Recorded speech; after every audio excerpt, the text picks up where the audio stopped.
Our partner will shock the world. Hey guys, welcome to Wrestling Days, and with that line, Sting announced one of the most infamous moments in wrestling history, and that was the debut of the Shockmaster. I want to go through it all, and I'm really excited to do this video, but I know that I could talk for about half an hour, so I'm going to try and focus on what I need to say and get everything down for you. So I want to go back to 1989, okay? And in 1989, Fred Upman made his debut with WWF. Now, Fred came in as a character called Tugboat. Tugboat was a face. He was a good guy. I know he did a program with Hulk Hogan where he was like helping him out, but didn't really work out, wasn't really leading anywhere, and so the next year they turned him heel and he became a bad guy, and they changed his name to Typhoon. Now, he got a lot more success with Typhoon. He became a tag team champion, and he was one half of the Natural Disasters, his partner being Earthquake.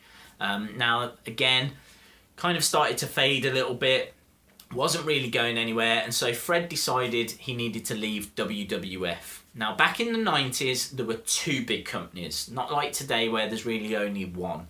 You've got WWF, this is the 90s, you've got WWF and you've got WCW. I can tell you that in the late 90s, WCW was getting more viewers than WWF.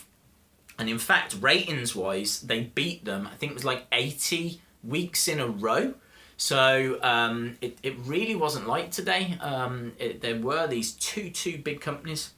So fast forward to 1993. Clash of Champions 24. Sting and Davey Boy are being interviewed by Ric Flair on an interview segment called Flair for the Gold. There's a big 8-man tag match coming up, and they have got a mystery partner. They are going to unveil who this mystery partner is, and that's when their opponents come on the stage. They interfere, Harlem Heat, Vader and Sid, and they're asking, who's your mystery partner? Who's your mystery partner going to be? And so Sting announces, he says, our mystery partner will shock the world. That's because he is the Shockmaster. And man, does he shock the world. Through the wall that they point at comes the Shockmaster, and he bursts through the top, falls over, his helmet comes off, and he has to quickly grab it, put it back on, he stands up, and then he waits. And then someone out back, turned out to be Ollie Anderson, basically talks for him. There's no mic in his helmet, and his helmet, believe it or not, is a stormtrooper helmet from Star Wars covered in glitter. I mean, this guy's costume was staggering. He had a glitter helmet on.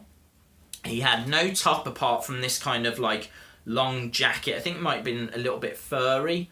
And then he had jeans and he had boots. Wasn't wrestling attire, but in truth it wasn't meant to be his wrestling attire. This was just going to be his kind of grand entrance attire. Yeah, he bursts through and he falls over. That is the first thing anyone ever sees of the Shockmaster. As a result of that, they turn him into a bit of a bumbling klutz. They change his character. He was meant to be this big, dominant force. And I get the feeling that he was meant to be WCW's Undertaker, because Undertaker debuted 3 years earlier. He debuted as a mystery partner. He debuted in an 8-man tag match. And he came down and he's this big gimmick character, just like the Shockmaster. Now, the Shockmaster wasn't Undertaker. He wasn't, you know, digging graves, putting people into body bags and all that kind of stuff. But he still had a big gimmick. I can tell you that the Shockmaster's wrestling attire, because I've read a few interviews with Fred, was blue, like bodysuit. It had lightning bolts down the legs, and then he had like this Mexican wrestling mask that had a lightning bolt across the face, and then it had space where his hair could like come through, and he was meant to be this big, dominant, kind of like blue lightning bolt kind of thing. A little reminiscent, you know, as they were talking, very, very reminiscent of what the 1-2-3 Kid wore. Before he was the 1-2-3 Kid, he was known as the Lightning Kid, and I think it was going to be something along those lines, but obviously for a much bigger guy. It didn't go anywhere anyway. As I said, they turned him into this kind of bumbling character, but that moment lives forever in wrestling folklore. And I feel really sorry for Fred because it wasn't his fault. They had rehearsed this and it had gone fine.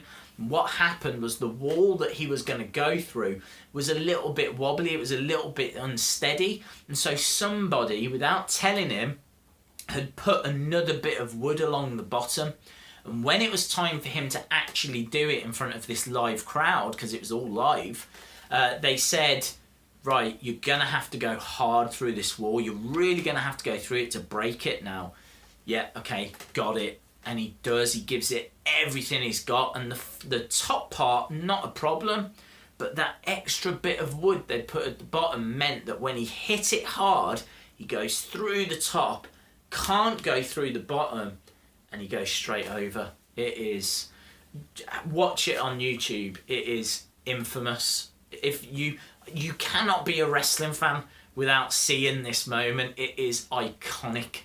Now, I loved WWF when I was younger, so I don't know if they ever made a figure of him. At the time, I don't think they did, like a WCW figure, because I didn't see them in the shops, to tell the truth.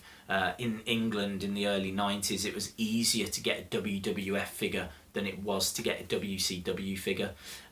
But I know that Jax did make one recently, like mid to late 2000s, a classic superstar Shockmaster. And also I saw an interview. It wasn't really an interview, I suppose. It was a Q&A with Grimm off Grimm's toy show, and he was saying that one of the only figures he doesn't have is of that Jax Shockmaster. He said he had one. He might have one now. I'm going back a couple of years, but he says that he had one and either lost it or sold it or whatever, and it's one of the few figures he doesn't have. This isn't a character that will sell in stores because who's going to buy it? You know, a lot of the generation that watch wrestling now don't even know about the Shockmaster, so it wouldn't sell. So that's why this figure was a San Diego Comic Con exclusive. You could only get it if you went to San Diego Comic Con. And I managed to get one. I didn't go to San Diego. I bought this off eBay. I can tell you it's a lot of money that I paid for this, and I'll go into it after we've looked at the figure. But I'm not going to keep you waiting anymore. I've got the figure down here, and here it is. The packaging on this is incredible. It has got him bursting through the box. As you can see on the back there, it's got a gap, so it looks like he's kind of falling through the packaging, and there he is kind of coming through. He's upside down, his helmet is kind of tucked away down here, and this is the Shockmaster packaging. It's kind of got a glittery kind of front. It's not actually glitter, it just looks it, and I think the sides are absolutely brilliant. The side image there, where it's just got a bit of the helmet on the floor, sums the moment up perfectly. This packaging is fantastic. I can tell you the back, it's got a picture there of the Shockmaster. I don't know if you can see it, if it's in focus. He's got the helmet on, the glittery helmet. He obviously doesn't have any kind of top on. He's got that long kind of furry jacket and his jeans. And it says here, WCW logo, it says, in '93, the sports entertainment world was ripe with anticipation. A new mystery man was to debut at WCW's Clash of Champions 24. According to Sting, his new tag team partner would shock the world. This man of mystery did indeed shock the world, but not in the way he intended.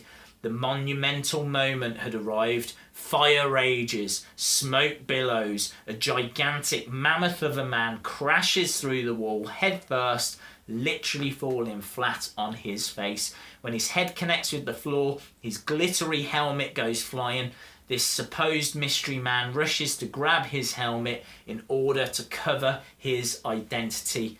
Enter the Shockmaster. And as you said, I've got one here that's signed by the Shockmaster who was at Comic-Con. Fred was there. He was at this year's Comic-Con signing these for anyone that wanted one that was signed.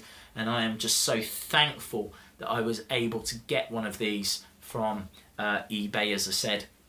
So, with all of that being said, am I going to open this, show you the figure, and do a proper review of it?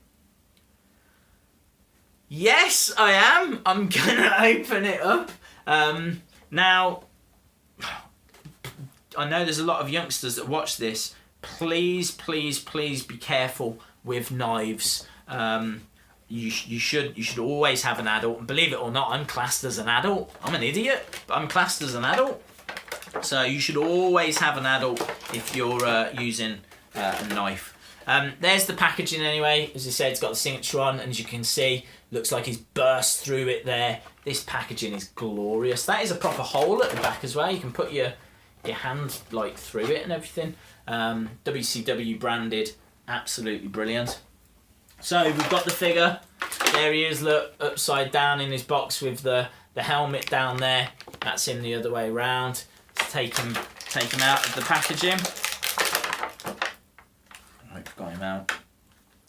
So here he is, the Shockmaster falling through. Nothing is exactly what I expected. There's no secrets or surprises with this. I think it's a really good face scan. I'm just taking off his jacket. There he is, down to, you know, his basic figure. That's his face scan. Really good. I should imagine this is, you know, very similar to what the Tugboat's going to look like and the Typhoon.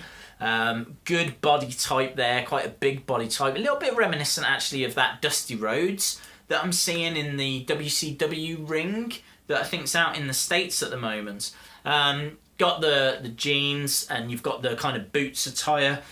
Comes with this kind of long jacket, as we said, but there's nothing on the back. It's very basic. This it's an Elite. It's got the articulation and whatnot, but this is really for collectors. This is for people that get excited about, you know, the Shockmaster. I don't think anyone that kind of enjoys really playing with their figures would get much worth out of this one. It's not about that. So I've put the jacket back on. I'm just popping his hair over the top. Let me move that over there, because what we will do now is we will really finish off this Shockmaster appearance by putting the helmet on him. So there we go, we've got that out. So there's the Shockmaster, and there's the accessory, the Stormtrooper helmet, the glittery Stormtrooper helmet. What an accessory that is. That is insane detail.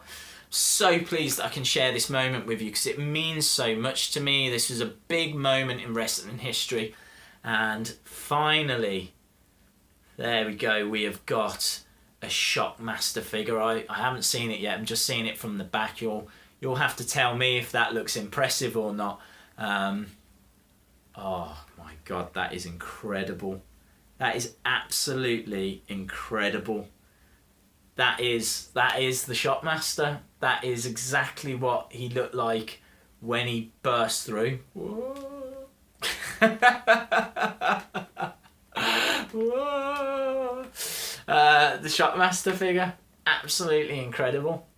So there he is, guys. This is 10 out of 10 for me. I think the face scan's brilliant. It's perfect. It does everything it needs to, and it's got that fantastic accessory, that fantastic Stormtrooper helmet. But let's get to how much I paid for it. I can tell you that I spent $160+ for the figure. That's about £120. Then I had to pay for shipping to get it over. All in all, this cost me about $220. Now obviously I've paid for the figure, the fact that it's San Diego Comic-Con exclusive, but also the fact that it was signed. It makes a big difference, you know, the fact that Fred actually signed this. because I love the guy. It wasn't his fault. This wasn't his fault, but, you know, it's just one of those things that happens. But, you know, he embraces it now. You know, as I said, he was there. He was signing it as the Shockmaster. It's a brilliant, brilliant moment. So yeah, I spent $220. That's about, I've not checked. I can't bring myself to check. I think it's about £160, 150, 160 English pounds. It's a lot of money. I don't regret it. I would do it again in a flash. This is a legend, an absolute legend. I'm just so thankful that I could share this moment with you guys. I will put him back in the box, but he will be on the shelf behind me. But I just wanted to show you what the Shockmaster figure actually looked like, and as I said, there he is. Cool, guys. Thanks a lot for watching. I really do appreciate it. I've loved doing this review and sharing this with you. Please subscribe to the channel if you haven't already. I'd really appreciate it. Give it a like if you like the video. You can follow me on Twitter and Facebook at Wrestling Days UK, and hopefully I'll see you again next time. I think that's everything from me and the Shockmaster. So thanks for watching, and bye for now. This is a very, very special wave off. Look at that. The Shockmaster is saying goodbye.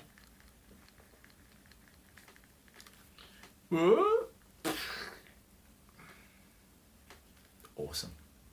Thanks, guys.